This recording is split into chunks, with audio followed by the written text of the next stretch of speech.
الرحیم السلام علیکم ناظرین، آپ یوٹیوب چینل دیکھ رہے ہیں. میں عمران خان ہوں. آج انصاف کا ایک اور قتل کر دیا گیا. عمران خان صاحب کو توشہ خانہ 2 کے کیس میں بھی سزا سنا دی گئی ہے.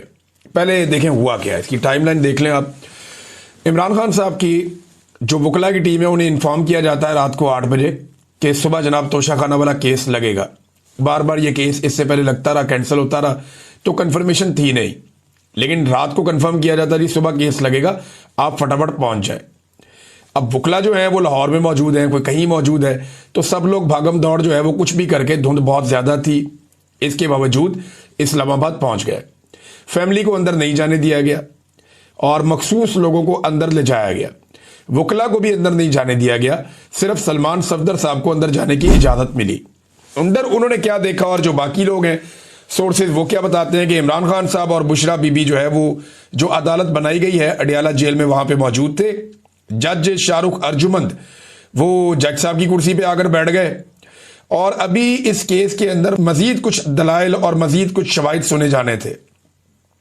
یعنی ابھی کیس باقی تھا، ایسا نہیں تھا کہ کیس مکمل ہو گیا. پہلے نارملی یہ ہوتا ہے کہ عدالت کیس کو سنتی ہے، دونوں طرف کے دلائل سنتی ہے اور دونوں طرف کے گواہان کو سننے کے بعد عدالت کسی نتیجے پر پہنچتی ہے اور فیصلہ محفوظ کرتی ہے. بعد میں آ کر فیصلہ سنا دیا جاتا ہے. نارملی یہ ہوتا ہے. لیکن یہاں پہ بڑے عجیب و غریب طریقے سے اور اجلت میں اچانک جج صاحب نے فیصلہ سنانا شروع کر دیا. جو عینی شاہدین ہیں ان میں سے کچھ نے یہ بتایا کہ عمران خان صاحب کو جب بلایا گیا تو عمران خان صاحب نہیں اٹھے اور عمران خان صاحب مسکرا رہے تھے. وہ بشرا بی بی سے بات چیت کر رہے تھے اور جج نے فیصلہ سنانا شروع کر دیا. عمران خان صاحب مسکراتے رہے اور جج صاحب فیصلہ سناتے رہے.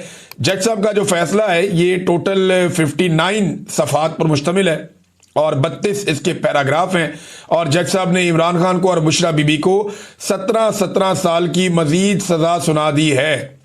لیکن انہوں نے آخری پیراگراف میں لکھا کہ جناب ان میں سے ایک خاتون ہے اور ایک کی عمر زیادہ ہے، لہٰذا میں لحاظ کر رہا ہوں. یہ لحاظ کرتے ہوئے انہوں نے توشہ خانہ سے تحفہ لینے پر عمران خان کو اور بشرا بی بی کو 17 سال سزا سنا دی. اور یہ بات یاد رکھیے گا کہ توشہ خانہ کا کیس ایسے نہیں ہے. پہلے تو آپ یہ دیکھ لیں کہ سزا سنائی اور اس کے بعد عمران خان صاحب کے ساتھ مین ہینڈلنگ کی گئی ان کی اہلیہ کے ساتھ. اور یہ بات عمران خان صاحب کی بہنوں نے جو انفارمیشن باہر آئی اس کی بنیاد پر کہا کہ انہیں باقاعدہ دھکیلا گیا. وہاں پہ جیل کے اندر پولیس کی بھاری نفری وہاں پہ موجود تھی اور سلمان صفدر صاحب کو بھی مین ہینڈل کیا گیا، انہیں بھی کھینچا تانی کی گئی تاکہ عمران خان صاحب کوئی زیادہ پیغامات دے نہ سکیں. عمران خان صاحب نے جو پیغام بھجوایا ان کی بہن کی زبانی وہ کیا ہے یہ میں آپ کو پہلے بتا دیتا ہوں، پھر باقی چیزیں میں آپ کے سامنے رکھتا ہوں. علیمہ خانم کہتی ہیں کہ آج میں آپ کو بتانا چاہتی ہوں کہ جیسے سلمان صفدر نے رات کو ہمیں فون کیا، دھند تھی، میں یہاں تھی، بہنیں لاہور میں تھی، کزن بھی لاہور میں تھے، تو جناب یہ بڑی مشکل سے وہاں پہ پہنچے. اور میڈیا کو تو اس بات کا علم ہے لیکن ہم اپنے ناظرین کو یہ بتانا چاہتے ہیں کہ یہاں ناکہ لگایا ہوا تھا، اندر جانے نہیں دیا. اور پنڈی کی طرف سے تقریباً 1 کلومیٹر پہلے ایک اور ناکہ لگایا گیا تھا اور گورکھپور کی طرف بھی تقریباً 1 کلومیٹر پہلے ناکہ لگایا ہوا تھا اور یہ اس مقام پر بھی ناکہ لگا ہوا ہے جہاں اس وقت ہم کھڑے ہوئے ہیں. پھر انہوں نے کہا پولیس بہت زیادہ تعینات کی گئی ہے، جیل کے دروازے سے پہلے ہی لوگوں کو پنجاب پولیس روک رہی ہے تاکہ جیل کے دروازے پر موجود پولیس تک یہ تکنیکی موقف اختیار کیا جا سکے کہ فیملی کو اندر کیسے بھیجیں. وہ تو آئے ہی نہیں، وہاں آئیں گے تو بھیجیں گے نا، لہذا فیملی کو قریب جانے ہی نہیں دیا گیا. پھر انہوں نے کہا جناب کہ ہمیں دونوں طرف سے گھیر کر روک لیا گیا اور یہ کہا گیا کہ آج پروسیکیوشن کی جانب سے یعنی سرکار کی جانب سے ریبٹل آئے گا، ان کی جانب سے آج جواب جمع کروایا جائے گا اور سزا کے بارے میں فیصلہ شاید بعد میں سنایا جائے. فیصلہ بعد میں آئے گا، آج صرف سرکار کی باری تھی، پروسیکیوشن کی باری تھی. اچھا ہمیں یہ بھی جلدی تھی کہ کہیں پہ یہ نہ ہو جائے کہ القادر کا کیس لگ جائے وہاں پہ ہائی کورٹ میں. ڈوگر صاحب 1 سال سے یہ کیس نہیں سن رہے، یہ بھی انہوں نے کہا. بہرحال انہوں نے کہا جو سلمان صفدر کے ساتھ ہوا وہ پوری طرح واضح نہیں ہو سکا. میں آپ کو بتاتی ہوں کہ آج وہ بدتمیزی پر آئے ہوئے تھے. سلمان صفدر کو بھی زبردستی دھکے دیے گئے، بشرا بی بی اور عمران خان کے ساتھ بھی زبردستی کی جا رہی تھی، یہاں تک کہ انہیں تقریباً گھسیٹ کر باہر لے جانے کی کوشش کی گئی. اس گھبراہٹ کی وجہ یہ تھی کہ کہیں سلمان صفدر کی عمران خان سے کوئی تفصیلی گفتگو نہ ہو جائے، اسی لیے اندر جاتے ہی فوراً سزا سنا دی گئی. عمران خان کو پوری بات سننے کا موقع بھی نہیں دیا گیا، سزا سنا کر جج اٹھ کر چلے گئے. اس کے باوجود عمران خان نے چند پیغامات بھجوائے ہیں اور ہمیں وہ پیغامات مل گئے ہیں. سب سے پہلے عمران خان نے کہا کہ انہیں اس بات کا بہت زیادہ دکھ ہے کہ ان کی بہنوں اور دیگر خواتین کے ساتھ جیل کے باہر جو سلوک ہو رہا ہے. انہوں نے کہا کاش ہم سلمان صفدر کے ذریعے یہ پیغام اندر بھجوا سکتے کہ آپ ہماری فکر نہ کریں, کوئی بات نہیں ہے, مضبوطی کے ساتھ کھڑے ہیں اور آپ بھی مضبوطی کے ساتھ کھڑے ہیں, خواتین بھی کھڑی ہوتی ہیں, کوئی خوفزدہ نہیں ہے. پھر عمران خان نے بتایا کہ جس طرح عمران خان صاحب نے جو جیل میں کہا, انہوں نے کہا جی یاسمین راشد اور مارنگ بلوچ کے ساتھ ظلم کیا جا رہا ہے, جس طرح بشرا بی بی کے ساتھ تنہائی میں سلوک کیا جا رہا ہے, قید تنہائی میں ڈالا ہوا ہے. اس پر بھی انہوں نے خواتین کے حوالے سے بات کی. پھر انہوں نے اپنا اور بشرا بی بی کی صورتحال بیان کرتے ہوئے کہا کہ انہیں تنہائی میں رکھ کر شدید ذہنی اذیت دی جا رہی ہے اور ان دونوں کے پاس ٹی وی بھی نہیں ہے جیل میں. حالانکہ جو شخص جیل میں جا چکا ہوتا ہے وہ جانتا ہے کہ جب کچھ کرنے کو نہ ہو تو اس کے پاس قرآن پاک اور کتابیں موجود ہوتی ہیں. لیکن عمران خان صاحب کو جو ہے وہ کتابیں بھی نہیں دی جا رہی. پوری جیل کے بعد ٹیلی ویژن دیکھنے کی سہولت ہے, لیکن عمران خان کو اور بشرا بی بی کو یہ سہولت میسر نہیں ہے. کتابوں کے لیے ہم نے جج امجد صاحب کو بار بار کہہ رکھا ہے, اب 2 ہفتے ہو چکے ہیں, 11 کتابوں کی لسٹ ان کو دی تھی لیکن کتابیں عمران خان صاحب تک نہیں پہنچی.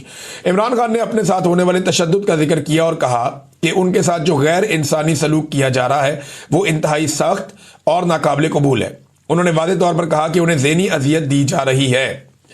پھر انہوں نے تصویر کے بارے میں ذکر کیا جو عمران خان صاحب کی اس سے پہلے والی تھی, اس پہ انہوں نے بات کی. لیکن عمران خان نے پاکستان میں قانون کی حکمرانی اور انصاف کے نظام پر بات کی. انہوں نے کہا کہ اس وقت جو ججز حق کے لیے کھڑے ہو گئے ہیں وہ پاکستان کے ہیروز ہیں. یاد رکھیں تاریخ میں ایک باب 2007 میں بھی گزرا تھا جب ڈکٹیٹر کے ساتھ بہت سارے ججز کھڑے ہو گئے تھے جنہیں پی سی او ججز کہا جاتا تھا, جبکہ جو ججز اس ڈکٹیٹر کے خلاف کھڑے ہوئے تھے انہیں ہیروز مانا جاتا تھا اور آج تک انہیں ہیرو ہی سمجھا جاتا ہے. آج بھی وہ ججز جو اس نظام کے خلاف کھڑے ہیں جسے یہ لوگ دفن کر رہے ہیں اور جو قانون کی حکمرانی کے لیے ڈٹے ہوئے ہیں جو ججز, عمران خان کے مطابق وہ پاکستان کے ہیروز ہیں. اور یہ پی سی او ججز ہیں جو حکمرانوں کے احکامات پر فیصلے لکھ کر دے رہے ہیں, جیسے کہ آج جج نے لکھ کر دیا. وہی پی سی او ججز ہیں. قوم کو ضمیر والے ججز اور بے ضمیر ججز میں فرق کرنا ہوگا. اسٹریٹ موومنٹ میں پاکستان تحریک انصاف کوششیں کر رہی ہے, وہ زور لگا رہے ہیں کہ کچھ نہ کچھ کر کے جو اسٹریٹ موومنٹ ہے وہ مومنٹم پکڑے, اور اس کے لیے مختلف علاقوں میں, خیبر پختونخوا میں, بلوچستان میں, سندھ میں موومنٹ ہو رہی ہے.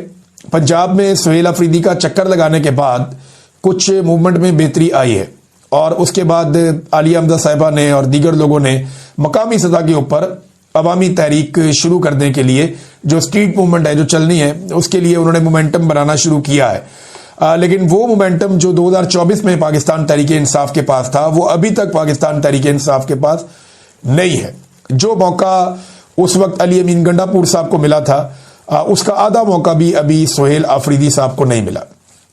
لیکن جس حساب سے یہ مومنٹم آگے بڑھ رہا ہے یہ بڑھتا جائے گا. خاص طور پہ مزار قائد پہ جو ایک بڑا پروگرام کرنے کا پاکستان تحریک انصاف فیصلہ کر رہی ہے کہ مزار قائد پہ حاضری دیں گے سہیل افریدی صاحب. اگر سندھ کی حکومت نے روڑے نہ اٹکائے تو 11 تاریخ کو اتوار والے دن مزار قائد پہ بہت بڑی تعداد میں لوگ پہنچ سکتے ہیں, اور اتنی بڑی تعداد میں لوگ اگر وہاں پہ اکٹھے ہو گئے تو پورا ایک جلسے کا سما ہو جائے گا.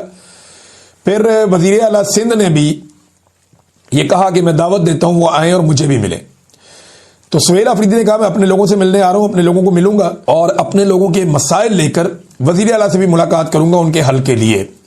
تو یہ اچھا ہے, پازیٹیو جیسچر ہے دونوں جانب سے. یہ ملاقات بھی ہونی چاہیے, دیگر ملاقاتیں بھی ہونی چاہیے. اینڈ آف دا ڈے آپ جتنا مرضی لڑیں, جو مرضی کریں, آپ کو ٹیبل پہ بیٹھ کے مسئلہ حل کرنا پڑتا ہے. اور مسئلہ ہے کیا؟ مسئلہ ہے مینڈیٹ چوری کا, مسئلہ ہے پاکستان میں جعلی مقدمات کا, مسئلہ ہے اسٹیبلشمنٹ کی لگاتار اور بے جا سیاست کے اندر اور دیگر انتظامی معاملات کے اندر مداخلت کا. یہ مسئلہ اگر بیٹھ کے سیاستدان اور اسٹیبلشمنٹ حل کر لیں تو پاکستان میں بہت پوٹینشیل ہے, پاکستان بہت تیزی سے آگے بڑھ سکتا ہے.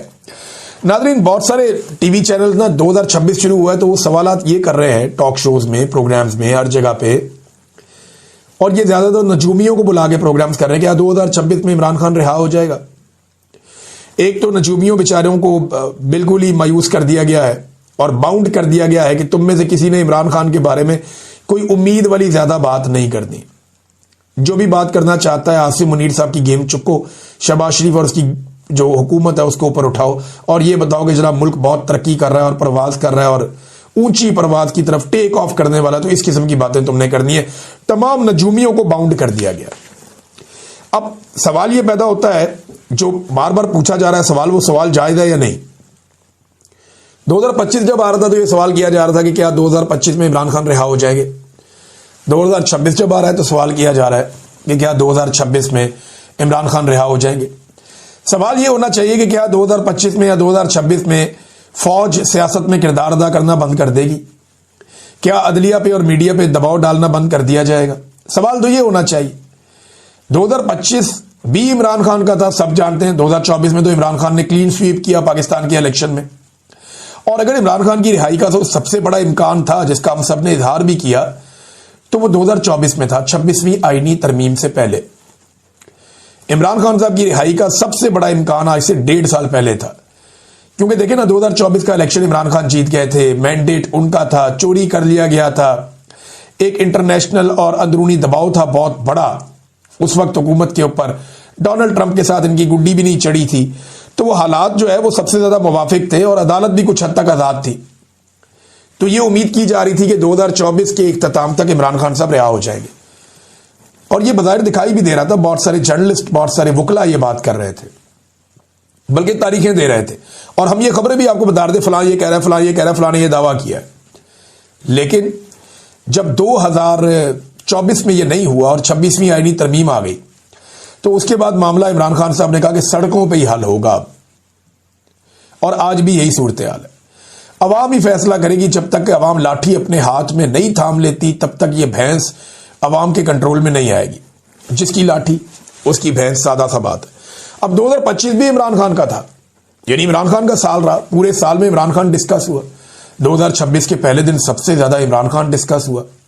آپ انٹرنیٹ پہ سرچ کر لیں، آپ ہر جگہ پہ جا کر دیکھ لیں کہ پاکستان میں سب سے زیادہ ڈسکس کون ہوتا ہے، سب سے زیادہ سرچ کون ہوتا ہے؟ عمران خان ہوتا ہے.